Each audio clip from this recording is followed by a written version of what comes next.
Coming up next on the Jeff Crilley Show, you're going to meet the great Karen Renee Lucchesi. She has dedicated her life to saving animals who later save people. We'll explain next.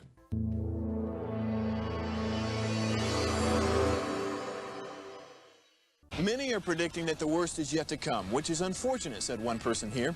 Until now, they've enjoyed the reputation of being the nation's icebox. Watched a burglar in his home this morning by webcam. As a journalist of over 25 years, stories are what make my world turn. Reporting live from the Dallas newsroom tonight, Jeff Crilley, Fox 4 News. But in 2008, I took the jump from my familiar life and started a PR firm from my home. We're talking about anyone with a camcorder like the one I'm using becomes a television network. We started slowly growing the company, and we now have over 100 clients, and we've branched into the world of live digital broadcasting. I now own 8 different TV studios and have a huge team, and the stories that I now get to share are sometimes the most important of my life. Life has a funny way of coming around full circle. This is the Jeff Crilley Show. Well, I'm sure you've heard about equine therapy. It helps so many people, people with autism, veterans, people suffering from PTSD or some other trauma. We're going to talk about that in great detail in a minute with the great Karen Renee Lucchesi. She is the co-founder of Rush Creek Sanctuary. Thanks for coming on the show. Thank you, Jeff. Yeah, and we've known each other for a long time. You came on my Jeff Crilley Show some 7-8 years ago. It's been a long time. And you look amazing. You have not changed. Thank you. So I need your moisturizer. We'll talk about that in a second, and I want to get into your history. So the name Lucchesi, and we're going to put this picture up on the screen. Your dad, who we lost in 2019, is a very famous name in Major League Baseball. Mm-hmm. Coached 3 different teams: the Phillies, the Texas Rangers, and the Chicago Cubs. Legendary dad. Tell me, does your dad still speak to you, inspire you? Yes, he does. Growing up, his love of community, kids, animals, all of that, it was just kind of handed down to me, and I kind of took over. But I think of him a lot, and started this foundation in his memory. So.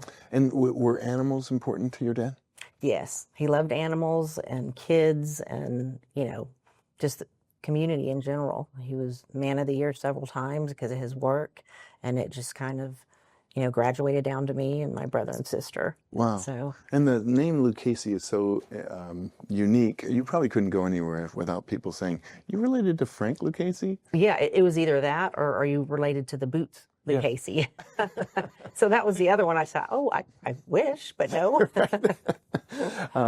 Okay, so let's dive into Rush Creek Sanctuary. Yes. So you're the co-founder. What year did you start Rush Creek Sanctuary? We started it in 22.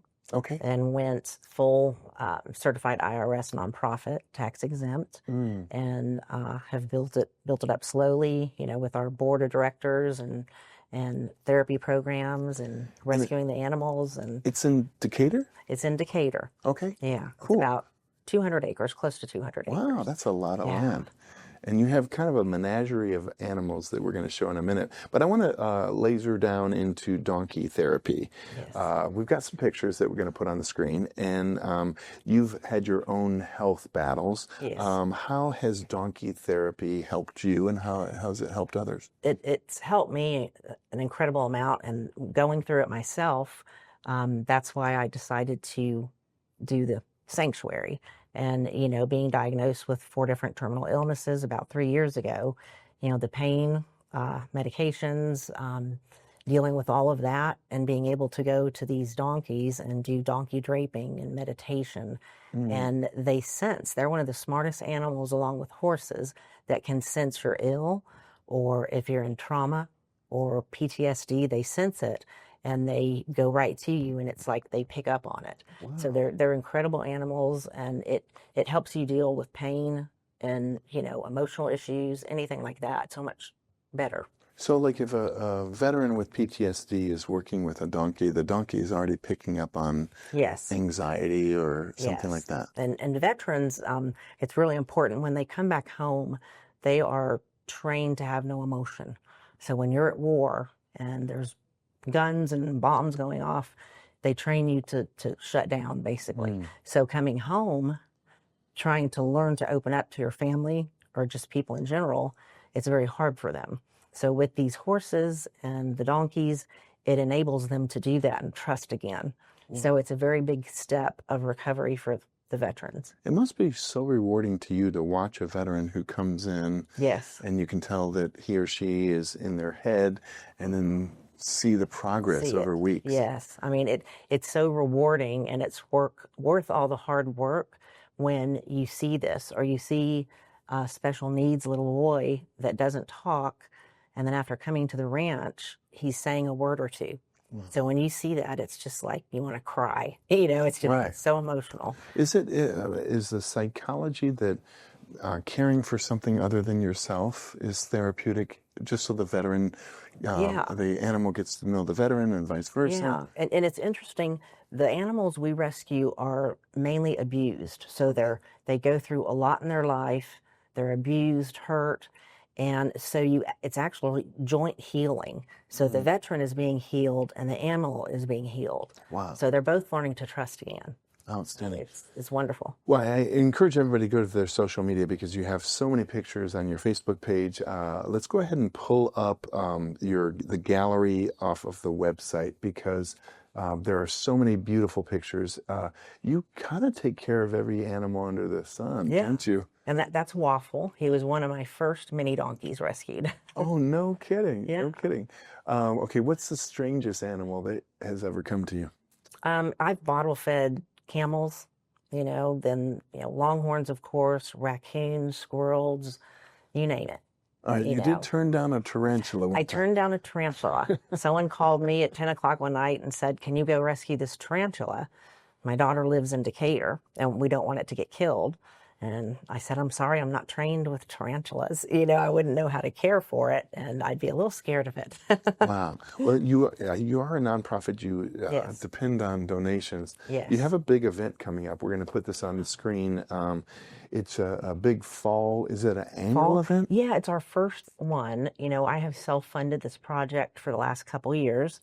And since we are the highest level of IRS, certified, I thought, it's time to do the grants and the funding, because it is so expensive. I mean, to feed and care for one draft horse is about $500 a month. And if you have 6 in one location, and my partnering sanctuary has 22, I mean, it's very costly, to do that. And then your vet bills, and to rescue one, you go to the kill pens, and these kill buyers they know the rescue centers, and they know we're bleeding hearts to save these animals. Yeah. So instead of giving away a damaged horse, Yes. or $500, some minimal amount, they'll charge $3,000 or $4,000, because they know you want to save its life. Wow. So the cost just to get one is expensive. Well, and you and I were talking before the show that draft horses, it's a big deal these days. So tell us about that. Yeah, part. the kill pen industry is a multi-billion-dollar business, and there are kill brokers that will go up in Amish country, Kentucky, different areas, and they overbreed them for workhorses, and then they will buy them and then give them $1 a pound per horse, and then these kill buyers will run them through auctions. If they don't sell, then they take them to slaughter. Wow. So, I mean, I ended up with 3 8-month-old purebred Clydesdale and Belgians, because they were going to kill them. And then we've got big Percherons, which are 2,400 pounds. So it's sad because of the way they treat them. They'll put them in a trailer, take them across country, no food, no water. They'll die in the trailer, and they just leave them there till they get to their next stop. And so it's very sad how they're treated. If it was done humanely, but not to let them suffer like that. Tell me, why do you think God put this on your heart? I love animals. I love saving lives, and I love to help people. And so me going through my illness, a very positive came out of it, because then now I can help other people. And the sanctuary is free. We don't charge, no cost to anyone. You can come, camp out, go through therapy sessions or animal, interaction, and it's just to help people. Wow. Yeah. Karen, that's a mic drop moment. I think that's a great way to end this segment. You're an amazing guest, and thank you for sharing your heart and your ministry with us. We're going to end with a website, which is btkleducationanimalrescue.com. The great Karen Renee Lucchesi. Thanks for coming on the show. Thank you. You bet. That's it for now. We'll see you next time.